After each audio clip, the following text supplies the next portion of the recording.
નમસ્કાર. આત્મજ્ઞાનના જિજ્ઞાસુ સર્વ ભાઈ બહેનોનું આ જીવન મુક્તિ ચેનલ ઉપર સ્વાગત છે. આજે આપણી જ્ઞાન ચર્ચાનો વિષય છે ભગવાનની વિલક્ષણ કૃપા. ભગવાનની કૃપાને આપણે કેમ વિલક્ષણ કહીએ છીએ એ બાબતની ચર્ચા આજે હું કરવાનો છું. આપણી નજર સમક્ષ જગત પણ છે અને ભગવાન પણ છે, બંને છે. ફરક એટલો જ છે કે જગત આપણને ઇન્દ્રિયો, મન, બુદ્ધિથી દેખાય છે અને અનુભવાય છે, પણ ભગવાન આપણને મન, બુદ્ધિ, ઇન્દ્રિયોથી દેખાતા પણ નથી ને અનુભવાતા પણ નથી. આટલો જ ફરક છે.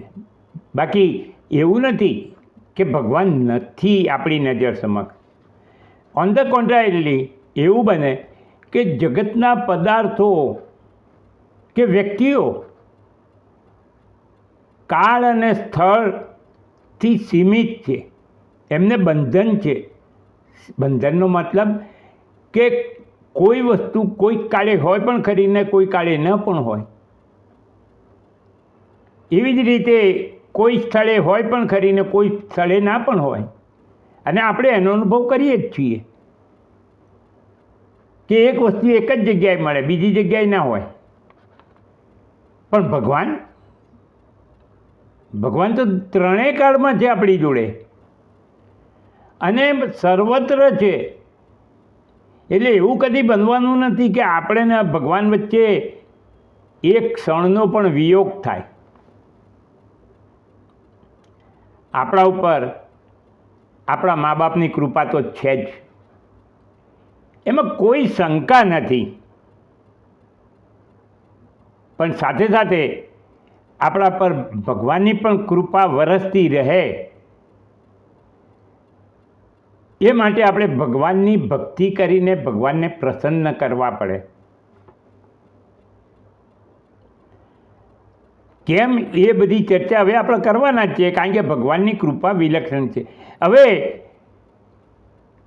પહેલો મુદ્દો એ છે, વિલક્ષણ કેમ કહું છું એ, કે મા બાપ આપણા ઉપર કૃપાળુ જ છે. આપણને હદબાર પ્રેમ કરે છે, આપણા માટે જીવ પણ આપી દઈ શકે એમ છે, પણ એ હંમેશા આપણા ઉપર રહેવાના, આપણી જોડે રહેવાના નથી, આપણી જોડે સદાય નથી રહેવાના. પણ ભગવાન તો આ જન્મમાં એક એક ક્ષણ આપણી જોડે રહેવાના છે. એટલું જ નહીં, જ્યાં સુધી મોક્ષ પ્રાપ્તિ નહીં થાય ને આપણે જન્મ લેતા રહીશું ત્યાં સુધી આપણી જોડે જ રહેવાના છે. મા બાપ આપણા બદલાતા રહે છે જન્મે જન્મે, પણ ભગવાન તો એના એ જ રહેવાના છે, કારણ કે એક જ છે. તો બીજી વાત એ છે કે માની લો કે મા બાપ રહે પણ ખરા આપણી જોડે જ્યાં સુધી, તો પણ એમના અમુક લિમિટેશન્સ છે. કયા લિમિટેશન્સ છે? કે મા બાપ માની લો કે પુત્રનું દુઃખ જાણતા જ નથી. પુત્રનું શું દુઃખ છે મા બાપ જાણતા નથી, અથવા તો પુત્ર ઉપર શું દુઃખ આવી શકે એની પણ એમની પાસે જાણકારી નથી. એટલે એક વસ્તુ એ લિમિટેશન છે એમનું, કે એમને ખબર નથી કે એમના પુત્ર ઉપર શું દુઃખ આવી શકે એમ છે, જેને બહુ પ્રેમ કરે છે. બીજું, માની લો કે એ પુત્રના દુઃખ વિશે જાણે છે અને પુત્રના દુઃખની સાથે પોતે દુઃખી પણ થાય છે. એ ઘણી વખત એ પુત્રનું દુઃખ દૂર કરવા માટે સમર્થ હોતા નથી, એટલે એ લાચાર બની જાય છે. તો મા બાપની કૃપા આપણા ઉપર છે, પણ તમે જાણી લીધું એમના ત્રણ લિમિટેશનો, કે એક આપણી સાથે સદાય રહેતા નથી, બીજું એ આપણા દુઃખો વિશે કદાચ જાણતા નથી, અને કદાચ જાણતા હોય તો એવું નથી બનતું કે દરેક વખતે એ આપણી સહાય કરીને આપણને દુઃખમાંથી બહાર કાઢી શકે. તો હું એની શંકા તો મેં તમને પહેલાં જ કહ્યું કે મા બાપની કૃપા આપણા ઉપર છે, એના વિશે કોઈ શંકા નથી, પણ આ એક લિમિટેશન છે. તો ભગવાનની કૃપાની વિલક્ષણતા શું છે એ આપણે જાણવી જોઈએ. તો આપણે ભગવાનની 3 વિલક્ષણતાઓ છે એ આપણે એના વિશે ચર્ચા કરીએ છીએ. પહેલી વિલક્ષણતા ભગવાનની એ છે કે એ સર્વજ્ઞ છે. સર્વજ્ઞ છે એટલે આપણે શું દુઃખ છે એટલું જ એ જાણે જ છે.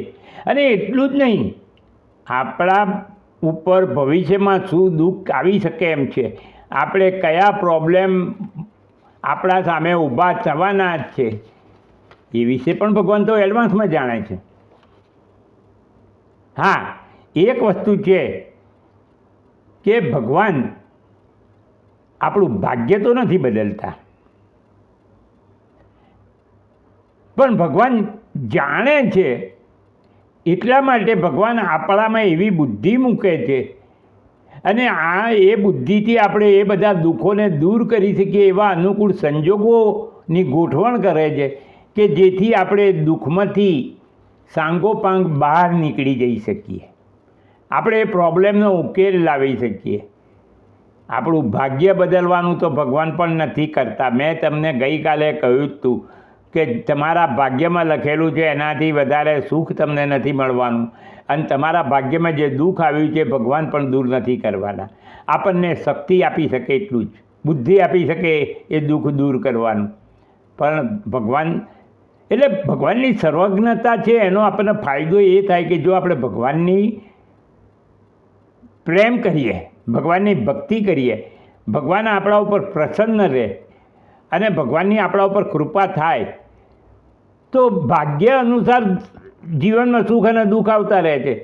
અને સુખમાં તો આપણે ભગવાનની કૃપા જોઈએ જ છે, પણ પ્રોબ્લેમ ક્યાં થાય છે કે દુઃખમાં આપણે ભગવાનની કૃપા નથી જોતા.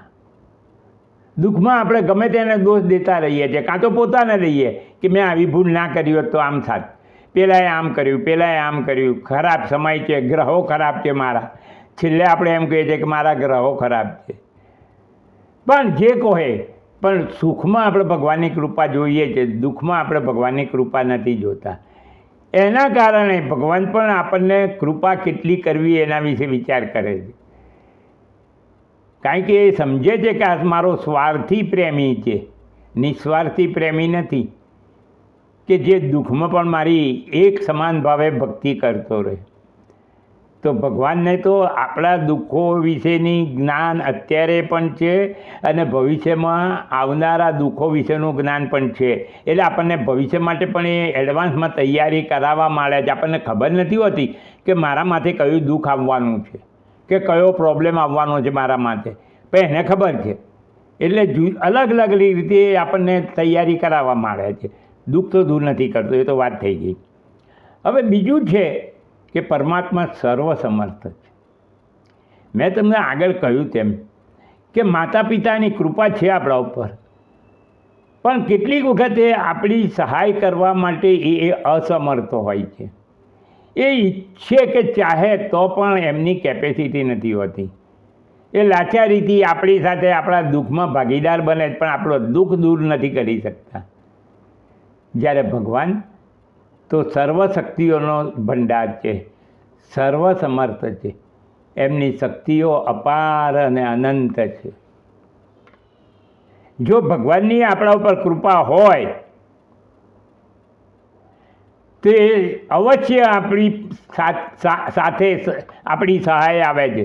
એવું નથી કે મેં તમને શરૂઆતની પહેલી જ લાઈનોમાં કહી દીધું કે ભગવાન નજર સમક્ષ છે પણ આપણે દેખતા નથી. ભગવાન પોતે નહીં તો પોતાના કોઈ પ્રતિનિધિને, એટલે કે કોઈ જીવરૂપને કે કોઈ વસ્તુને આપણી સહાય લઈ આવે છે. આપણે નથી જોતા ઘણી વખત જીવનમાં એવું બને છે કે આપણે ન ચાહ્યું હોય, અરે ન કલ્પ્યું હોય એવી જગ્યાએથી આપણને કોઈ મદદ આવી જતી હોય છે. મારા જીવનમાં તો આવા ઘણા પ્રોબ્લેમ બન્યા છે કે હું માનતો પણ ના આવું કે હું તો ગભરાતો ગયો હું ઓફિસમાં કામ માટે કે મને કોઈ આને આવું અઘરું કામ કરી આપશે, અને છતાંય થઈ ગયું છે. તો ભગવાન પોતે નજર સમક્ષ ના દેખાય પણ એમના પ્રતિનિધિ રૂપે આપણી સહાય કરતા જ હોય છે. એ તો ભગવાન સર્વસમર્થ છે. હવે ત્રીજું છે ભગવાન સુરત છે, પ્રેમી છે. મા બાપ પણ આપણને પ્રેમ કરે છે, પછી સદા નથી રહેતા. વ્યક્તિઓ પણ આપણને પ્રેમ કરે છે, ભાઈ બહેન પણ આપણને પ્રેમ કરે, પણ જગતના કોઈ પણ પ્રેમની ગેરંટી નથી. ભગવાનના પ્રેમની ગેરંટી છે. આપણો પ્રેમ ભગવાન પ્રત્યે કદાચ સ્વાર્થી હોઈ શકે, પણ ભગવાનનો આપણા પ્રત્યેનો પ્રેમ બિલકુલ નિસ્વાર્થી છે. તો આપણે 3 વિલક્ષણતા જોઈ. હવે 3 વિલક્ષણતાઓથી શું ફાયદો છે હું તમને કહું.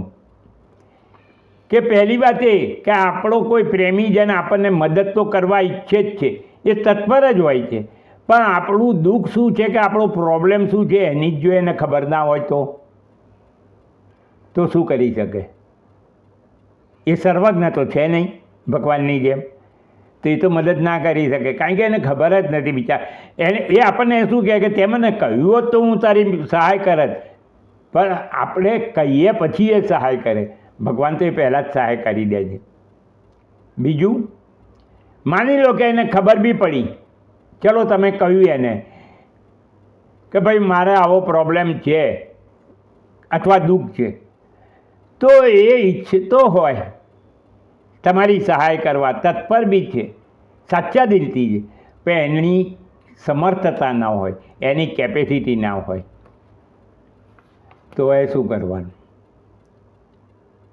અને માની લો કે એ તમારા પ્રોબ્લેમ વિશે જાણે પણ છે, તમારી કેપેસિટી પણ છે એને સહાય કરવાની, પણ તમને જો એના ઉપર બહુ પ્રેમ ના હોય તો તમારા સંબંધો છે જગતને લગતા, પણ તમે એના પ્રેમી નથી, તમે એના માટે જાન કુરબાન કરવા તૈયાર નથી.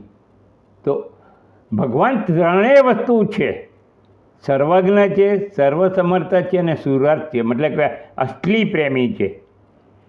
આપણો પ્રોબ્લેમ શું છે કે આપણે એને પ્રેમી ગણતા નથી.